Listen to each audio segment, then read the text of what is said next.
Hey y'all, it's your girl Lyrical Faith on the Spotlight, spoken word artist in the building, and you're here watching the Spotlight on the youth channel Eminem HD.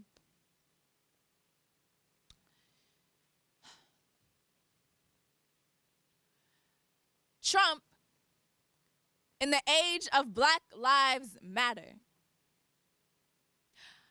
I bet there will be nooses everywhere, spanning the width of the sidewalk, poking through sides of the cop car, tied around poles in the subway, hanging from a tree is not creative enough anymore.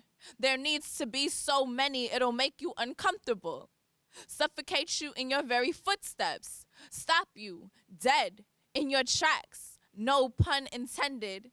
To make America great again, there needs to be some sort of death sentence, some zero tolerance policy for blackness, some wall built up at the seams, sealing away an immigrant's dream, some school to prison pipeline that'll remind our children of what already exists, that the man who is running our country does not want us in it. I bet protests will become sitcoms, skits on Saturday Night Live, segments of comedy shows, and Dave Chappelle's cries. They will gawk at us, spew hate through channels of the FCC, dress in costumes as martyrs for Halloween, jokingly, as if our lives were leading the punchline, our very existence a plot twist, our bodies a battleship to be reckoned with, sinking as we try to stay afloat, spreading racism like a disease if we are still packed onto a boat, drowning, remembering each electoral college vote that allowed him to swim into the Oval, unlocked the gate to his American dreams, gave him a bed to lay his head in a house so white you can hear the slaves scream if you listen closely.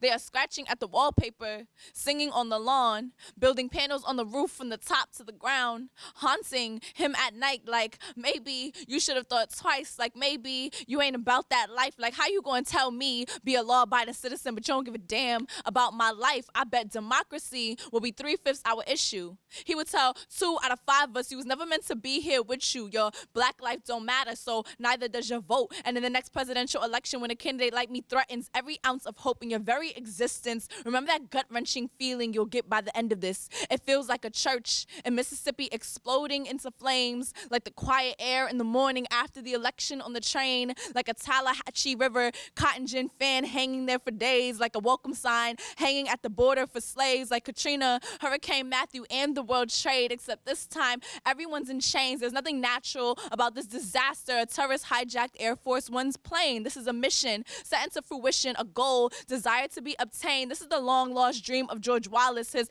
Alabama rain had him turning in his grave. This is the modern day colonists trumping our land to offer the savage man a great save. This is the great great grandson of the owner of Harriet Tubman's plantation. He promised he'd get them Negroes back for freeing all them slaves. It sounds like the loudest silence your ears will ever obtain, the quietest screech in the darkness that was ever made. He will use us for his plan, run rampant on our land, damn us with his bare hands. I bet he will tie a noose to the flagpole at the nation's capital to remind us just what it means to be American.